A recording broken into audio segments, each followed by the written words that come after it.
Объединение немецких земель в одно государство произошло в 1871 году. Примерно в то же самое время объединились и итальянские земли. В странах южных славян тоже существовали многие движения, которые хотели объединить всех южных славян и искали разные способы, как это можно сделать.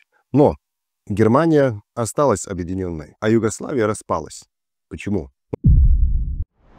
Дорогие друзья, в выпуске, который мы выпустили на прошлой неделе, я увидел, что вы очень сильно заинтересованы в теме хорватов и сербов, да и, впрочем, других южных славян, что меня вдохновляет, меня это дает крылья и также показывает направление, куда пока шагать на нашем канале, на нашем вещальнике. Так что что-то я подумываю о том, чтобы рассказывать именно больше о таких наших южнославянских делах, чисто для того, чтобы был еще какой-то материал в сети, доступен для, скажем так, условно широких масс о славянах южных. И от нас можете ожидать объективный подход. Мы не предпочитаем никого из южных славян, то есть мы не про славянские, мы не про хорватские, не про сербские, не про боснийские, не про черногорские, не про болгарские и не про македонские, а мы просто про славянские, если хотите так. И поэтому, когда рассказываем об истории всех наших народов, мы стараемся это делать так, без привычного политического огня, который так сильно присутствует в сердцах и умах многих южных славян. Горячая кровь, славянский юг. Если вы еще не смотрели предыдущий выпуск про хорватов и сербов, я советую вам его посмотреть. Можете прямо сейчас остановить этот выпуск и перейти на выпуск о хорватах и сербах. Будет тоже где-то... Извините, у меня голос немножко сегодня не тот, потому что я приболел, а работать приходится все равно. И в этом выпуске было множество комментариев, множество хороших вопросов, которые толкают меня дальше на мысли. И один из таких вопросов был, я его сейчас зачитаю, чтобы было точно правильно. Ростислав, интересно, если в таком же ключе рассмотреть историю германцев при Бисмарке, ставшим одной нацией, там-то дробность была покруче и ничего. Если бы Югославия просуществовала бы еще 100 лет или более, то не было бы таких проблем. Возможно, нет правильного единого названия. Такой вопрос был дальше. И это заставило меня задуматься. Чем же все-таки отличается объединение немецких, германских земель и объединение Югославии? Давайте вместе поразмышляем. Объединение немецких земель в одно государство произошло в 1871 году. Примерно в то же самое время объединились и итальянские земли. В странах южных славян тоже существовали многие движения, которые хотели объединить всех южных славян и искали разные способы, как это можно сделать. Но Германия осталась объединенной, а Югославия распалась. Почему? Давайте посмотрим. Немецкие земли, прежде чем объединиться в одно государство, они на самом деле образовались или существовали на территории одного культурно-цивилизационного центра. С хорватами и сербами проблема, что практически с самых начал своих, точнее, с времен принятия христианства, уже принадлежали разным культурно-цивилизационным кругам. После церковного раскола эти различия еще более утвердились. Да, кто-то мне скажет, что немцы тоже, южные немцы, они преимущественно католики, а северные немцы — протестанты. Да, это точно. Но все же протестантизм вышел из католичества, и поэтому многие традиции и менталитеты так были очень похожими. И другое дело в том, что принадлежность этим, так скажем, разным религиозным кругам у южных славян к православному, восточному и к католическому, западному, это разделение длится уже больше 1000 лет. Разделение немцев на протестантов и католиков на момент, когда Германия объединилась, прошло около 300-400 лет. То есть не так много в сравнении с южными славянами. Это одно. И дальше многие как будто забывают, что все-таки все эти немецкие земли, эти мелкие княжества, они все же входили с X по начало XIX века, точнее, конец XVIII, начало XIX века, входили в одно, так скажем, супергосударство, да, в кавычках, Священную Римскую империю немецкой народности. То есть у них был один и тот же император. Этого, конечно, про хорватов и сербов не скажешь, потому что хорваты после времен своей независимости, после своего королевства, были включены в Венгерское королевство. и остались частью этого венгерского королевства вплоть до развала Австро-Венгрии в 1919 году. Сербия, с другой стороны, подчинялась османам в то же самое время примерно. Но чуть дольше Сербия была независимая, но там уже с 15-16 веков она была под османами и росла, опять же, в другом культурно-цивилизационном контексте и под другими влияниями. То есть с этой точки зрения образовались разницы, которые немножко больше разделяли все-таки сербов от хорватов. Затем еще один такой момент, когда Германия объединялась. Там все равно существовала такая тевтонская идентичность, можно так сказать, немецкая идентичность. И несмотря на то, что существовали разные другие идентичности, допустим, баварская, прусская, и если посмотреть именно на карту немецкого рейха 1871-1918 годов, видим, что, да, тут существовали еще другие идентичности. То есть баварская, вюртембергская, латринская, например, что там еще, Хессен, по-русски, наверное, Гессен, потом Мекленбург-Шверен. В общем, существовала куча этих мелких немецких княжеств, но у всех у них была эта идентичность, тоже немецкая в том числе, и поэтому у них было вокруг чего объединиться. Что касается хорватов и сербов, да, тут тоже были такие идеи. Но если посмотреть разные хорватские движения и политические течения XIX века, которые тяготели к тому, чтобы соединиться как-то с другими южными славянами, и не только южными славянами, они всегда шли на то, чтобы не навязывать кому-то хорватство, а наоборот, что мы все объединяемся не потому, что мы все хорваты, а потому, что мы все славяне.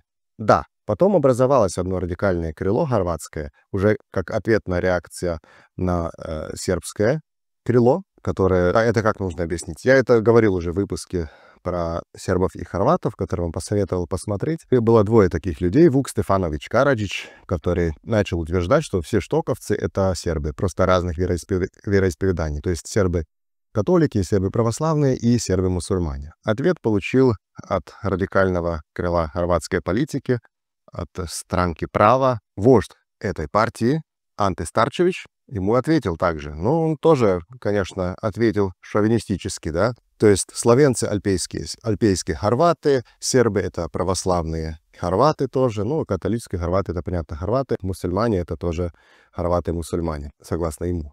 Но эта идея была не самой популярной. Самая популярная в Хорватии идея была как раз та, которая говорила о славянах, которая говорила о славянском объединении. И в этому кругу как раз принадлежали хорватский Бан Елачич, или Елачич в русской среде часто его называют, и Йосиф Юрий Штросмайер, и другие, так скажем, духовно-идейные отцы югославянской идеи. Хорватия хотела объединения вокруг славянской идеи. В Сербии тоже существовала группа, которая хотела объединения вокруг славянской идеи. Но существовала и параллельная группа, которая хотела объединить всех вокруг сербской идеи. То есть везде сербы. Серби сви и свуда, как было сказано. Везде сербы. Мы видим в немецком примере, например. Германия, у которой получилось объединиться, там, насколько мне известно, по крайней мере, не было попыток навязывания баварской идентичности всем немцам. Также не было попыток навязывания прусской идентичности всем немцам. Или не было навязывания других мелких немецких идентичностей всем немцам. А все они сплотились вокруг немецкой идеи. Вот тут уже разница. Если бы все южные славяне действительно сплотились вокруг славянской идеи, это было бы нечто иное. То есть у каждого там свои права, свои особенности, но мы все одно. Так и в Объединенной Германии, например, баварцы не остались баварцами, только баварцы, они были еще и немцами. Потом пруссы тоже были еще и немцами. Но не получилось все-таки объединиться с Австрией. Но там видим, где Пруссия хотела как-то овладеть территорией, спорная территория, это была прежде всего Шлезия, и австрийцы и пруссы не раз воевали друг против друга, но объединение с этими землями не получилось. Потом в 20 веке, когда приблизились к этому, оказалось, что это было не так хорошо для всех нас, кто не являлся немцами, да, чтобы не входить сейчас в историю 20 века. В общем, есть эта существенная разница. У немцев объединение, у немецких княжеств, у немецких государств объединение крутилось вокруг общей немецкой идеи. У южных славян было несколько видений объединения. Одно из видений было такое общеславянское, которое, ну, на мой взгляд, это самое близкое к моим мыслям. И потом было еще такое просербское, и прохорватское тоже было, но оно в том моменте было слабее. Так что, да, это была такая идейная причина, почему тут не получилось объединиться. Но в этом, в принципе, все для сегодняшнего выпуска. Этот выпуск был просто дополнение, как ответ на один из ваших вопросов. Так что вы комментируйте, пишите, только сохраняйте уважительный тон ко всем. Мы на нашем вещании не поддерживаем никакую междунациональную или международную ненависть. Мы против этого, не призываем кого-то ненавидеть. Как, например, был пример, я упомянул Иосифа Франка как одного из отцов или предшественников государства, который был евреем по народности. Я этим не хотел призывать на ненависть, направленную против евреев. Нет. Просто хотел сказать, что именно Иосиф Франк не был хорватом. Ну вот. И в целом с Югославией было много проблем, и, наверное, об этом придется рассказать в некоторых будущих выпусках, потому что я не могу все это в одно видео. Часто нам пишут некоторые из подписчиков и говорят, а что вы это не упомянули, что то не упомянули, что это и так далее. Дело в том, что время, конечно, ограничено, мы не можем записать выпуск, который будет длиться 30 часов, и где мы будем говорить именно о каждой детали. Нет. Все равно потом это большинство до конца не смотрит. Мы должны выбирать, что скажем в одном выпуске, что скажем в другом выпуске, и это совершенно нормально. Так что, да, поскольку вижу, что вам эта тема интересная, тема южных славян, с этими продолжим. Но есть еще дополнение, которым хочу с вами поделиться. Вы знаете, что мы снимаем и выпуски о индоевропейцах, о древних родственниках славян. С этой серией мы продолжим. Если вы еще не смотрели, можете посмотреть. Вот прям тоже тут где-то поставлю значок или ссылку в описании.